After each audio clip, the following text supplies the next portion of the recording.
Okay guys, तो start करते हैं next topic, reflection of light से related lateral displacement. Lateral displacement, इसके पहले आप सीख चुके हैं रिफ्रैक्शन क्या होता है, रिफ्रैक्टिव इंडेक्स क्या होता है, साथ ही साथ स्नेल्स लॉ क्या है, ये सारी चीजें आपको क्लियर है। इसका नेक्स्ट एडवांस टॉपिक जो हम स्टार्ट करने जा रहे हैं वो है लेटरल डिस्प्लेसमेंट। देखिए क्या होता है इसमें कि जब लाइट रे को किसी ग्लास स्लेब से हम पास करते हैं या किसी थिक सरफेस से, ट्रांसपेरेंट सरफेस से हम पास करते हैं, तब क्या होता है, तो हम देखते हैं कि भाई यहां पर हमने एक लाइट रे को इंसिडेंट किया, ये इसका ओरिजिनल बात है, ठीक, इसलिए थोड़ा सा और बड़ा लिमिट है।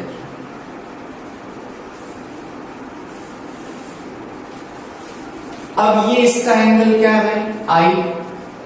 12th स्टैंडर्ड में इसको अलग तरीके से समझा था, इसका डेरिवेशन, इसका प्रूफ पूरा अलग है, पर यहां पर हमको केवल इसका समझना है कि होता क्या है, व्हाट इज लेटरल डिस्प्लेसमेंट। तो देखिए भाई लेटरल डिस्प्लेसमेंट है क्या, कि अगर हम इसको यहां पर आई एंगल पे इंसिडेंट करेंगे, अगर ये मीडियम है एयर, और इस मीडियम में हम लेते हैं भाई, वो मीडियम कौन सा है, एयर। अब लाइट इससे जाएगी किसमें, ग्लास में, तो ये मीडियम कौन सा होगा, ग्लास। तो भाई ये मीडियम होगा रेयर, ये मीडियम होगा डेंसर। तो जैसा कि मैंने बताया है RDTN, ray to denser towards normal, therefore ये रे हमारी इंसिडेंट होगी यहां पर। चलिए यहां पर एक नॉर्मल डिसाइड कर लेते हैं, ये इसका यहां पर इंसिडेंट एंगल होगा, अगर ये R है तो ये कितना होना चाहिए, ये आइडेंटिटी सबको बहुत अच्छे से याद होगी भाई, ये एंगल सेम बनता है, ठीक। तो ये एंगल कितना हमारा, एंगल ऑफ रिफ्रैक्शन, तो ये भी क्या होगा भाई यहाँ पर, एंगल ऑफ रिफ्रैक्शन। चलिए अभी इसको इधर जाना था, पर एक्चुअल में ये रे जाएगी इस डायरेक्शन, एक्चुअल में ये रे इस डायरेक्शन में जाएगी पैरेलल टू दिस। और ये आपकी एक्चुअल में कौन सी रे थी भाई, एक्चुअल में ये रे कौन सी थी, ये थी आपकी, ये पाथ किसका था, ये पाथ था आपका इंसिडेंट रे का, किसका, इंसिडेंट रे का। और ये कौन सी रे भाई, इमर्जेंट रे। इस एंगल को हम बोलेंगे इमर्जेंट एंगल। ऐसा क्यों हुआ भाई, सबको पता है, ये डेंसर, ये rarer, denser to rarer, away from normal, drawn, ध्यान होगा सभी को, ठीक है, denser to rarer, away from normal, तो ये इमर्जेंट एंगल, यहाँ पर इंसिडेंट एंगल के क्या होगा, इक्वल होगा। बहुत सारी ऐसी चीजें जो 12th स्टैंडर्ड में जाके बहुत अच्छे से क्लियर होगी, बट यहां पर देखेंगे भाई ये एंगल क्या होने वाला है, इमर्जेंट एंगल किसकी इक्वल होने वाला है, इंसिडेंट एंगल आई के। किस वजह से, इसके पीछे जो प्रिंसिपल है उसको बोलते हैं प्रिंसिपल ऑफ रिवर्सिबिलिटी। क्या बोलते हैं भाई, प्रिंसिपल ऑफ रिवर्सिबिलिटी, ठीक। तो यहां पर हमको ये देखने को मिलता है कि इंसिडेंट रे,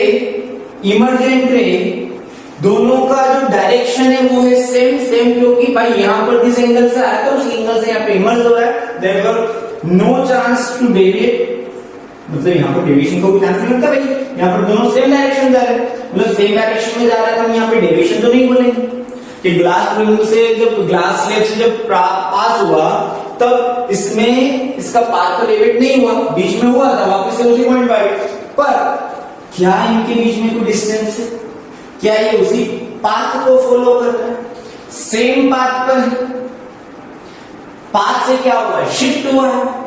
तो भाई हमने यहां बोला कि इसका हुआ क्या, ये जो शिफ्टिंग है, ये जो डिस्टेंस है, इस शिफ्टिंग को हमने बोला लेटरल डिस्प्लेसमेंट। क्या बोला भाई हमने, लेटरल डिस्प्लेसमेंट। हमको ये पूछा जाता है भाई ये जो है लेटरल डिस्प्लेसमेंट किसी भी ग्लास स्लेब से होगा, ये किन फैक्टर्स पे डिपेंड करता है, किन फैक्टर्स पर डिपेंड करता है। हमारे पास फैक्टर्स हैं जो कि क्लियर है भाई, एक तो इंसिडेंट एंगल, कि क्या हम इंसिडेंट एंगल ज्यादा रखेंगे तो ऑब्वियसली यहां पर अगर इस एंगल को मैं बेंड करूंगा तो भाई ये वाला पॉइंट इधर जाए, बढ़ता जाएगा, ये गैप बढ़ने के चांसेस बढ़ जाते हैं।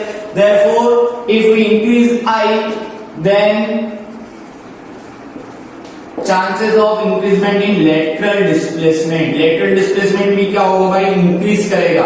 Lateral displacement increases increasing incident angle, lateral displacement increases as increasing incident angle. दूसरा क्या है यहाँ पर कि अगर इसको हम थोड़ा सा और दूर बनाते हैं, इनके बीच की गैप उनको और ज्यादा मिलती, मतलब शिफ्टिंग और ज्यादा होती, ठीक, इसलिए थिकनेस, इसको हमने बोला कि थिकनेस ऑफ ग्लास स्लेब।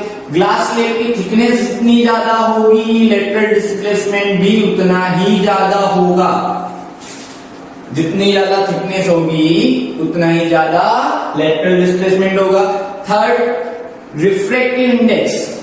जितना ज्यादा रिफ्रैक्टिव इंडेक्स होगा ये इसको यहाँ पर बेंड उतना ही ज्यादा करेगा, और इसकी बेंडिंग जितनी ज्यादा होगी तो ये एंगल बढ़ता जाएगा। देखो ये एंगल बढ़ेगा, किसके बेस बनेगा? इस एंगल को कौन बढ़ा रहा है? इस एंगल को बढ़ाने के पीछे है इस मीडियम का डेविएशन। इस मीडियम का डेविएशन ओरिजिनल पाथ से जितना ज्यादा डेविएट करेगा, ओरिजिनल पाथ ये है इसका, इससे जितना ज्यादा डेविएट करेगा उतना ज्यादा क्या होगा भाई? Lateral displacement. तो as increasing mu, lateral displacement also increases. Another important factor,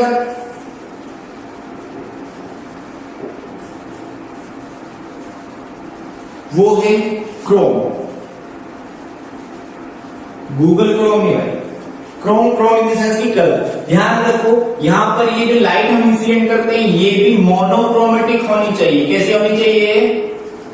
monochromatic light in the sense की एक ही कलर की लाइट होनी चाहिए। उसके लिए हम ऑब्जर्व करेंगे तो ये जो लेटरल शिफ्टिंग है आपको बहुत डिफरेंट देखने मिलेगी, क्योंकि हर कलर का डेविएशन अलग अलग होता है। हर कलर ऑफ लाइट का डेविएशन क्या होता है? अलग अलग। सबसे कम डेविएशन होता है, अभी हम समझ लेते हैं इसको, आगे जाके जब प्रिज्म पढ़ेंगे बहुत अच्छे से क्लियर करने वाले। तो सबसे कम डेविएशन होता है, लेस डेविएशन होता है रेड कलर की लाइट का, लिस्ट डेविएशन बोल सकते हैं।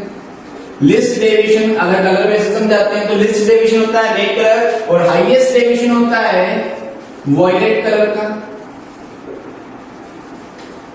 ठीक, देयरफॉर जिसका अभी हमने डिस्कस किया, जिसका डेविएशन ज्यादा होगा, जिसका डेविएशन अभी इसको मैं लास्ट में डिस्कस किया, जिसका डेविएशन ज्यादा होगा, जिसका डेविएशन ज्यादा होगा उसके लिए एंगल क्या होगा? ज्यादा होने वाला, और लेटरल डिस्प्लेसमेंट भी क्या होगा? ज्यादा। देयरफॉर रेड कलर के लिए क्या होने वाला है भाई? रेड कलर के लिए क्या होगा? कम होगा। ओके, क्लियर सभी को बहुत अच्छे से? चलिए तो स्टार्ट करते हैं रिफ्रैक्शन ऑफ लाइट का next topic, optical illusions due to refraction of light. Optical illusions due to refraction of light. There are so many optical illusions are observed in our daily life due to reflection of light. So many illusions are available. First one, देखिए हम कि भाई glass vessel या फिर कोई vessel, कोई से हमने वेसल लिया है, इस वेसल में पानी भरा हुआ है, इसके बॉटम पे कोई कॉइन रखा हुआ है, तो इसका कॉइन का जो डेप्थ होगा फ्रॉम दी सरफेस ये आपको अपीयर होगा थोड़ा सा कम। एक्चुअल में आपको दिखेगा भाई कि ये आप जब इसको देखोगे तो इसकी जो डेप्थ है आपको थोड़ी सी कम लगेगी, पर एक्चुअल में डेप्थ होगी ज्यादा। एक्चुअल में डेप्थ होगी ज्यादा। ऐसे ही अगर मान लो किसी वाटर टब में हमने एक रॉड जो कि एक्चुअल में कैसी है? सीधी है, इसको हमने रखा, ये हमको दिखती कुछ ऐसे। पेंसिल्स को आप एक ग्लास में वाटर भर के उसको रख के देख सकते हो, उसको आपको बेड दिखेगी। एक ये दूसरा ट्विंकलिंग ऑफ स्टार्स, स्टार भाई ट्विंकल करते हैं, क्यों करते हैं? तो ये सारे फिनोमेना जो है ये हम बोल सकते हैं ऑप्टिकल इल्यूजन्स है, ये आपको देखने को मिलते हैं due to refraction of light. सीधा अगर मान लो आपको क्वेश्चन आए भाई ये सब क्यों होता है, तो इसके पीछे सीधा आंसर है due to refraction of light. Okay, चलिए स्टार्ट करते हैं इसको, समझते हैं इस बात को कि क्या होता है ये।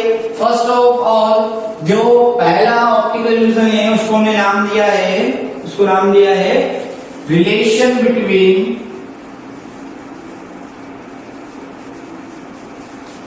रियल एंड वर्चुअल और apparent डेप्थ।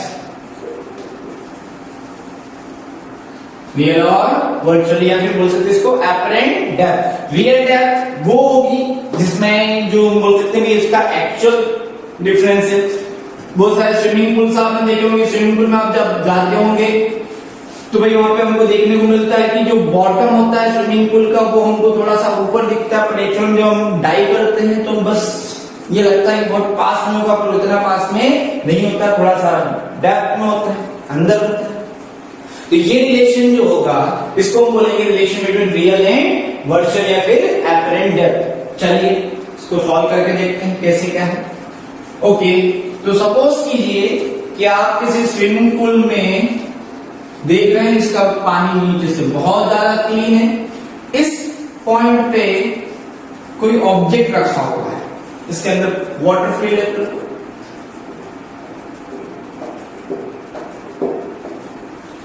यहां से एक रे पास होती है इस डायरेक्शन में, ठीक है। तो ये सभी को पता होगा, ये नॉर्मल के डायरेक्शन पास हो, इसमें सीधी निकल जाएगी, हम पहले डिस्कस कर चुके इसको, ठीक। यहां पर से एक रे पास होगी इस डायरेक्शन में, तो क्या ये सीधी जा पाएगी? यहाँ पे नॉर्मल हमने इंसिडेंट किया, भाई नॉर्मल लिया यहाँ पे, तो ये इसका ये एक्चुअल पाथ है, पर ये जाएगी इस डायरेक्शन में, ठीक। यहां से अगर इनको कोई ऑब्जर्व कर रहा हो, इनको कोई देख रहा हो, तो भाई उसकी आंख में जाके लड़ेगी इधर, मतलब इसकी जो आईज है, ऑब्जर्वर की आईज, ये इसको एज्यूम करेगी कि भाई ये जो रे आ रही है एक्चुअल में ये आ रही होगी यहां से, इस पॉइंट से, और ये जो आ रही होगी इस डायरेक्शन में। तो जहां पे टू रेज इंटरसेक्ट करती है, जहां पर टू रेज क्या करती है भाई, दो रे क्या करेगी, इंटरसेक्ट करेगी, वहां पर क्या बनेगी, इमेज। मतलब ये जो ऑब्जेक्ट है आपको यहां ना दिखते हुए कहां दिखेगा, यहां पर दिखे। तो ये क्या थी भाई सरफेस से इसकी रियल डेप्थ, ये क्या थी इसकी सरफेस से रियल डेप्थ, और ये जो थी इसको क्या बोलेंगे हम, एपरेंट डेप्थ। इसको क्या बोलने वाले, एपरेंट डेप्थ। तो ये है रियल डेप्थ, ये है एपरेंट डेप्थ, इन दोनों का रिलेशन क्या होगा, तो हम बोलेंगे भाई रिलेशन यहाँ पर अगर हम इसको वाटर एज्यूम करें, ठीक, इसके बाहर क्या है, एयर, तो यहां पर रिलेशन बनेगा A mu W refractive index of water with respect to air, refractive index का रिलेशन होगा real depth by apparent depth, real depth by apparent depth. Okay भाई, तो ये क्लियर है क्वेश्चन सभी को, ये फिनोमेना या ऑप्टिकल इल्यूजन को क्लियर है। ओके, तो this is the relation between real depth and apparent depth. इससे कुछ क्वेश्चंस हम यहां पर कर लेते हैं। चलिए बड़ा सिंपल सा क्वेश्चन हम लेते हैं कि हमको बोला गया है भाई ये जो स्विमिंग पूल है उसमें एक ऑब्जेक्ट रखा है जिसकी एपरेंट डेप्थ हमको दे रखी है 1.5 मीटर, जिसकी एपरेंट डेप्थ हमको क्या दे रखी है 1.5 मीटर। तो एक्चुअल डेप्थ या actual height of swimming pool आपको फाइंड करना है, आपको क्या फाइंड करना है, रियल डेप्थ को फाइंड करना है, ठीक। रिलेशन ये होता है।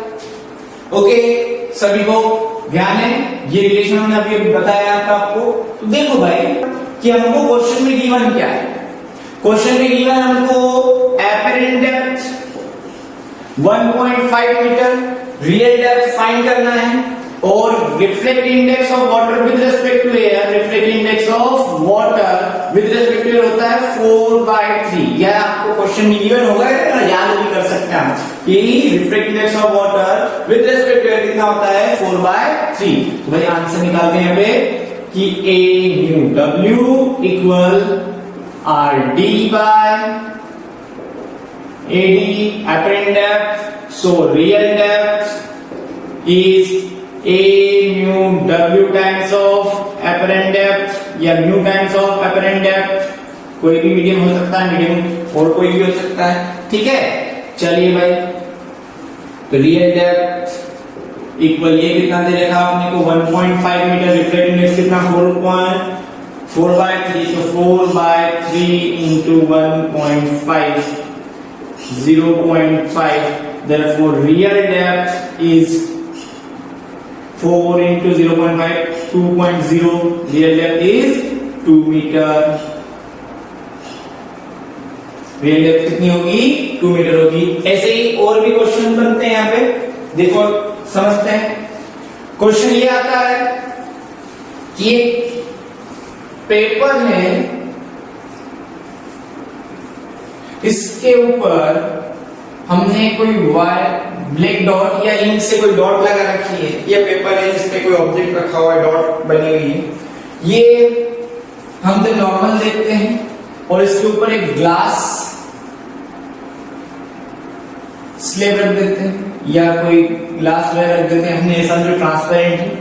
तो ये 7 mm से 7 मिलीमीटर या इसको अपन ले लेते हैं कि ये जो स्पॉट है ये रेस्ट कर जाएगा, इसकी हाइट बढ़ जाएगी by 10 mm, by 10 mm, 10 millimetre. कितना? 10 मिलीमीटर। ये जो व्हाइट डॉट है ये आपका रेस्ट कर जाता है, ऊपर की तरफ बढ़ जाता है, किससे? 10 mm से। ओपन था और इसके बाद इसके ऊपर क्या रख दिया आपने? ग्लास रख दी, तब उसमें इसमें डिफरेंस आया। तो इसकी हाइट में क्या आया आपको? डिफरेंस। तो ये डिफरेंस क्या है भाई? हमको ऊपर क्यों दिखने लगा? क्या आपको लगता है कि ये केस हुआ होगा इसके साथ? जी हाँ, बिल्कुल। इसके साथ क्या हुआ कि भाई ये जो एक्चुअल बैलेंस देख रहे थे वो उसकी रियल डेप्थ थी, ठीक। अचानक से अभी हमको क्या देखने मिला? वो 7 mm से क्या कर गया भाई? रेस्ट कर गया। तो ये आप इसका क्वेश्चन खुद से कर सकते हैं, ट्राई कर सकते हैं। एक बार ट्राई करें कि भाई इसका रिफ्लेक्टिव इंडेक्स हम आपको बता सकते हैं कितना है? 3/2। कितना है? 3/2। तो फाइंड दी रियल डेप्थ। तो ट्राई कर लिया आपने क्वेश्चन, सबने कर लिया होगा बेटा। चलिए देखो इसको कि यहाँ पर क्या हो रहा है। हमको एक बोला गया कि यहाँ पे एक डॉट थी पेपर के ऊपर, उस डॉट के ऊपर हमने फिर क्या किया? हमने इसके ऊपर एक रख दिया ग्लास वेयर, कोई ग्लास की स्लेब रखी। इसकी वजह से इसकी शिफ्टिंग कितनी हो जाती है? इसकी शिफ्टिंग कितनी हो जाती है? 10 mm। कितनी? 10 mm। ठीक है भाई। तो 10 mm ये जो शिफ्टिंग हुई है एक्चुअल में है क्या? याद हो आपको? तो हमने थोड़ी देर पहले एक एग्जांपल लिया था स्विमिंग पूल का। एक ऑब्जेक्ट रखा है, वाटर की वजह से यही ऑब्जेक्ट आपको थोड़ा सा कहां दिखता है बेटा? ऊपर दिखता है। ये क्या था इसका? Real depth. ये क्या था? Apparent depth. ये था रियल डेप्थ और ये क्या है? Apparent depth. तो भाई यहाँ पर ये एक्चुअल में शिफ्ट कितना हुआ? इस वाटर के होने की वजह से इसकी शिफ्टिंग कितनी हुई? तो क्या इस डिफरेंस को हम शिफ्ट बोल सकते हैं कि भाई ये इतना शिफ्ट हुआ? तो कैसे निकालेंगे शिफ्ट? बहुत इंपॉर्टेंट है 12th वालों के लिए भी, 10th वालों के लिए भी ये। तो शिफ्ट होगा बेटा यहाँ पर RD minus AD, RD minus AD। Okay चलिए अच्छी बात है भाई। तो हमको फाइंड करना है RD, रियल डेप्थ फाइंड करना है। तो यहां पर शिफ्ट हमको दे रखा है 10 mm। कितना mm? 10 mm। RD के लिए यहाँ पे आप बना सकते हैं क्या? यहाँ से AD का फॉर्मूला, AD का फॉर्मूला क्या बनेगा भाई? इसको इस तरीके से देखो कि AD equal RD by mu. Can we write this? Yes. Okay तो RD minus RD by mu, RD common, तो रियल डेप्थ आपकी हो जाएगी 1 माइनस 1 बाय म्यू। ठीक है, कितना होगा बेटा? 1 माइनस 1 बाय म्यू। म्यू की वैल्यू हम पुट करते हैं यहाँ पे, तो हमारा ये आंसर आ सकता है RD का। और म्यू की वैल्यू आपको कितनी मिलेगी यहाँ पर? रिफ्लेक्टिव इंडेक्स ऑफ वाटर कितना है? 3/2। पुट कर दो तो 1 माइनस 2/3 RD, यहां पर होगा 1 माइनस 2/3, 3 माइनस 2/3 यानी 1/3, 1/3 होगा। अरे 3/2 था, इसको ऊपर ले गए यहाँ पे, तो कितना हो जाएगा बेटा? 1 माइनस 2/3, 2/3 तो 3 माइनस 2/3, देयरफॉर यहाँ पे फाइनली मिलेगा आपको 1/3 इक्वल कितना? 10 mm। ठीक, therefore real depth is 3 into 10 यानी 30 mm। तो 30 mm क्या होगी बेटा आपकी? Real depth. 30 mm क्या होगी? Real depth. ओके, इस तरीके से क्वेश्चन बनेंगे, कर सकते हैं सॉल्व बेटा। ओके, तो नेक्स्ट इसमें जो है आपका रिजल्ट जो है आपको निकालना है, ये समझना है। पहले उसके पहले इसमें real depth and apparent depth में एक पार्ट और कर लेते हैं भाई, एक चीज और समझ लेते हैं।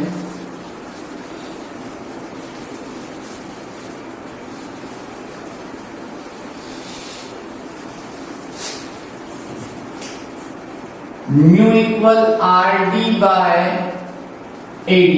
यहां पर ध्यान रखना कि ये ऑब्जर्वर के लिए हमको थोड़ा सा इसमें थोड़ा सा सही करना है इसको। तो ये था आपका MUW, यहाँ पर ऑब्जर्वर आपका कहां पर था भाई? एयर में था। कहां पर था? एयर में। अब अगर आपका ऑब्जर्वर कहां पर हो? वाटर के अंदर हो। ऑब्जर्वर कहां हो? वाटर के अंदर। देखो भाई ये फिश के लिए बड़ा फेमस पूछा जाता है, फेमस क्वेश्चन है कि एक फिश है इस पोजीशन पर, ये यहां से किसी स्पैरो चिड़िया को देखती भाई, यहां पर इसको दिखता है, तो यहां से हमने बोला कि यार स्पैरो से जाने वाली ये रे तो सीधी हमने एक रे कुछ मान लो इस डायरेक्शन में जा रही है, ठीक, तो ये किस तरीके से बेंड होगी, इस डायरेक्शन में जाना चाहिए था, red to denser towards normal, इस तरीके से बेंड होगी, ये आगे जाके कहां पर इंटरसेक्ट करेगी, ऊपर, मतलब ये इसकी क्या थी, रियल डेप्थ, और ये क्या होगी इसकी एपरेंट डेप्थ, ये क्या थी इसकी रियल डेप्थ, और ये क्या होगी एपरेंट डेप्थ। तो ऐसा नहीं कि हर बार रियल डेप्थ ज्यादा रहेगी, एपरेंट डेप्थ भी ज्यादा हो सकती है, डिपेंड करेगा ऑब्जर्वर कहां है, डिपेंड करेगा ऑब्जर्वर कहां है। अगर आपका ऑब्जर्वर डेंसर मीडियम में है, डेंसर मीडियम में है, तो real depth is less than apparent depth. बहुत इंपॉर्टेंट चीज बेटा ध्यान रखना, बहुत शॉर्ट ट्रिक है कि ऑब्जर्वर अगर आपका कौन से मीडियम में होगा, डेंसर मीडियम में, तो real depth is less than apparent depth. But अगर ऑब्जर्वर आपका कहां पर है, रेयर मीडियम में, ऑब्जर्वर कहां है बेटा, रेयर मीडियम में, therefore real depth is greater than apparent depth. बहुत इंपॉर्टेंट है, बहुत इंपॉर्टेंट, याद रखिएगा। ओके, चलिए नोट कर लो इसको। तो अब नेक्स्ट है ट्विंकलिंग ऑफ स्टार। नेक्स्ट क्या है, twinkling of star. Star twinkle क्यों करते थे, बड़ा सिंपल है, इसलिए बहुत जनरल सी चीजें हैं, एक्सप्लेनेशन है, आप भी समझें कि अर्थ की सरफेस पे होता है, सपोज करो ये यहाँ पर बैठा है बंदा, ये अलसी है कोई, पड़ा हुआ है मस्ती से छत पे सोया हुआ अर्थ की सरफेस पे, इसके आसपास एटमॉस्फेयर और बहुत ही लॉन्ग डिस्टेंस पे कोई यहाँ पे स्टार होगा, ठीक, ये ऑब्जर्व करना है इसको। तो ट्विंकलिंग ऑफ स्टार का मतलब एक्चुअली में क्या है कि उसकी ब्राइटनेस जो है स्टार की, इस बंदे को कभी तो बहुत ज्यादा दिखेगी, कभी बहुत कम दिखेगी, मतलब इसकी लाइटिंग में उसको क्या दिखेगा डिफरेंट, या इसकी साइज में इसको क्या दिखेगा different. Size in the sense की वही साइज का मतलब ये कि ज्यादा ब्राइटर लेस ब्राइटर, मोर ब्राइटर लेस ब्राइटर, बस ये एक्चुअल होता है ट्विंकलिंग। तो यहाँ तो कई बार क्या होता है, कुछ स्टार दिखते नहीं और अचानक से दिखने लगते हैं, फिर दिखना बंद हो जाते हैं, फिर दिखते हैं। इन सब के पीछे रोल क्या है कि ये जो एटमॉस्फेरिक लेयर होती है एयर, ये लगातार रैंडम मोशन करती रहती है। तो इनके रैंडम मोशन करने से यहाँ पर क्या होगा, ये जो नॉर्मल्स बन रहे होंगे भाई, ये क्या हो रहे होंगे, चेंज हो रहे, बार बार शिफ्ट हो रहे होंगे। कभी यहाँ पर बहुत ज्यादा एयर आने से मीडियम क्या हो जाएगा डेंसर, तो इसका रे का डेविएशन डिफरेंट, रेयर होने से रे का डेविएशन क्या होगा डिफरेंट होगा। तो भाई हर बार ऐसा थोड़ी कि इसकी जो अप्रोच करेगी, जो नंबर ऑफ रेज इसके यहाँ पे अप्रोच करेगी हर बार कांस्टेंट होंगे। तो इसके पास यहाँ पर या इसके आईज में अप्रोच करने वाले नंबर ऑफ रेज क्या होंगे डिफरेंट होंगे, क्या होंगे डिफरेंट। हो सकता है कि अपन एवरेज लेके चले कि भाई 100 रेज एक बार आ रही थी, कितनी रेज आ रही थी 100 रेज, जस्ट नेक्स्ट सेकंड ये हो जाती 50, जस्ट नेक्स्ट सेकंड उसके अगले सेकंड में ये हो जाती 200। ये डिपेंड करेगा एटमॉस्फेरिक लेयर, ये कांस्टेंट तो है नहीं कि एटमॉस्फेरिक डेंसिटी इस डायरेक्शन में लगातार भी कांस्टेंट रहेगी, ऐसा पॉसिबल नहीं। पर सेकंड माइक्रो सेकंड्स में ये बदलती रहती है, क्योंकि भाई एयर फ्लो तो हो रहा है, ठीक, तो एयर फ्लो होने की वजह से ये डेंसिटी क्या करेगी भाई चेंज होगी। डेंसिटी चेंज होने से सरकमटेंस चेंज होंगे, सरकमटेंस इन द सेंस कि भाई नंबर ऑफ रेज जो यहाँ पर अप्रोचिंग थी वो क्या होती जाएंगी, या तो बढ़ सकती है कम हो सकती है। जब ज्यादा रेज अप्रोच कर रही होंगी तो ये स्टार को दिखेगा ब्राइटर, अचानक से मान लो क्या हो जाती है कम हो जाती है, इसको स्टार दिखेगा लेस ब्राइटर, मतलब इसको थोड़ी थोड़ी देर में इस स्टार की ब्राइटनेस कम और ज्यादा दिखेगी। इसकी वजह से इसको लगेगा कि स्टार क्या कर रहा है ट्विंकल कर रहा है, जबकि ऐसा कुछ नहीं है। एक्चुअल में स्टार की ब्राइटनेस या स्टार की जो लाइट है उसमें कोई बहुत ज्यादा चेंज नहीं आता है, विद इन सेकेंड तो चेंज नहीं आता है। आता भी होगा कि स्टार की लाइट बड़ी होती है भाई, बढ़ते जाते हैं स्टार बड़े होते जाते हैं टाइम में, बट हमारी उम्र क्या लाखों पीढ़ियां निकल जाए तब जाके इनकी ब्राइटनेस में चेंज आता है, ठीक है। पर हमको यहां से देखने पर ये लगता है कि स्टार की ब्राइटनेस कम या ज्यादा हो रही है, तो उसके पीछे रीजन क्या है, उसके पीछे रीजन है atmospheric reflection. Atmospheric reflection, atmosphere की लेयर्स जो है उनकी डेंसिटी में डिफरेंस या उनकी डेंसिटी कांस्टेंट क्या होना, चेंज होना, लगातार क्या होना, सॉरी रैंडमली चेंज होना, कॉन्स्टेंटली चेंज नहीं होना, रैंडमली चेंज होती है इस वजह से। ओके, तो ये ऑप्टिकल सॉल्यूशंस आपको क्लियर होंगे। Real depth, apparent depth, bending of rods, twinkling of stars. Okay, all the very best, पढ़ाई करते रहे बहुत अच्छे से।